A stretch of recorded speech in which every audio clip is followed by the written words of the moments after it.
हो गया आंसर? किसी को डाउट है तो प्रश्न कर सकते हैं आशीष से, ठीक है? किसी को पूछना है, समझना है?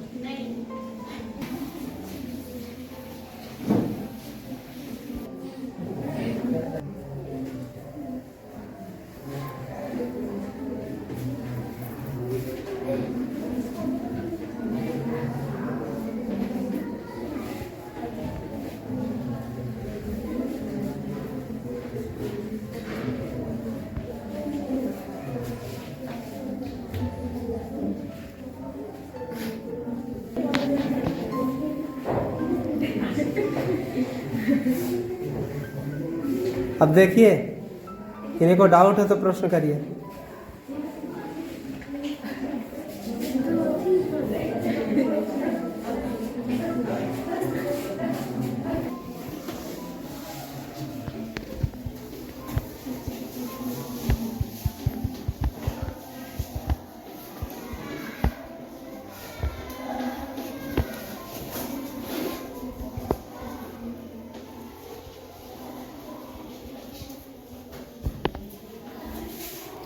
समझ गए? किसी को कोई डाउट है तो प्रश्न करिए। किसी को कुछ पूछना है? वो सूत्र होता है, देखिए, समचतुर्भुज का जो क्षेत्रफल होता है वो 1/2 गुना विकर्णों का गुणनफल होता है ना। और दोनों जो विकर्ण है उनका मेजरमेंट जो मान है वो दिया हुआ है।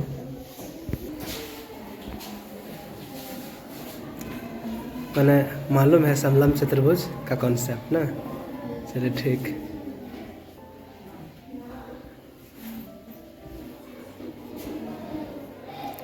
उसमें लिखा होगा कि जो लंबी भुजा है वो इतनी है ना, या फिर लिखा होगा समांतर भुजाएं इतनी इतनी है। गुड।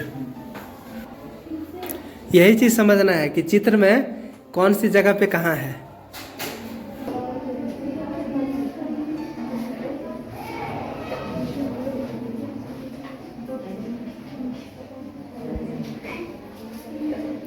देख लीजिए, बढ़िया से साइड हो जाइए, देखने दीजिए। किन्हीं को कोई इसमें पूछना है? देखिए, समलंब चतुर्भुज का फोटो है ना, चित्र है। उसमें छोटी भुजा 8 सेंटीमीटर, बड़ी भुजा समांतर जो भुजा है वो 10 सेंटीमीटर। और सूत्र हो गया आपका 1/2 गुने समांतर भुजाओं का योग गुना ऊंचाई। और उसमें सारी चीज़ें को बैठा दिए तो बस आंसर आ गया। वर्ग में लिखा है ना, ठीक है, 45 सेंटीमीटर स्क्वायर, सही है। तो क्लैपिंग किया जाए इनके लिए।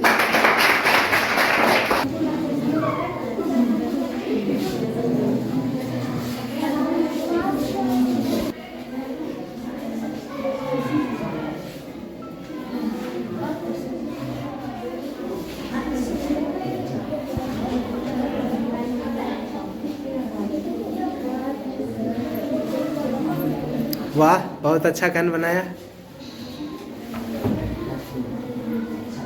नहीं तो ड्राइंग करती है लगता है ना।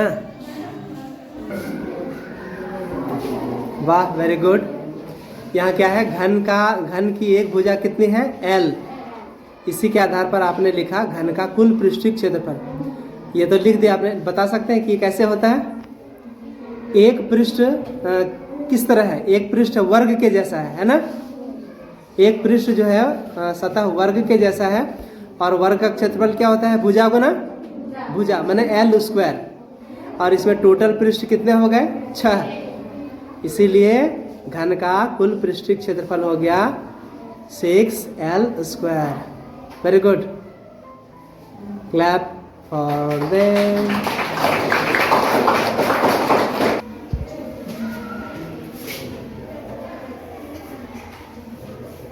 वाह, नया तरीका, वेरी गुड। हाँ, फटाफट लिखिए।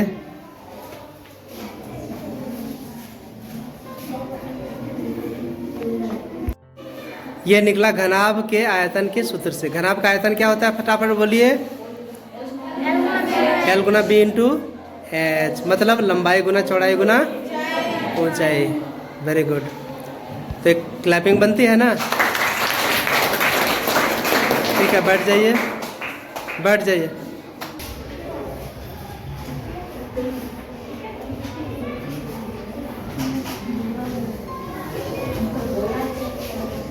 हाँ, ये बेलन का चित्र हुआ है।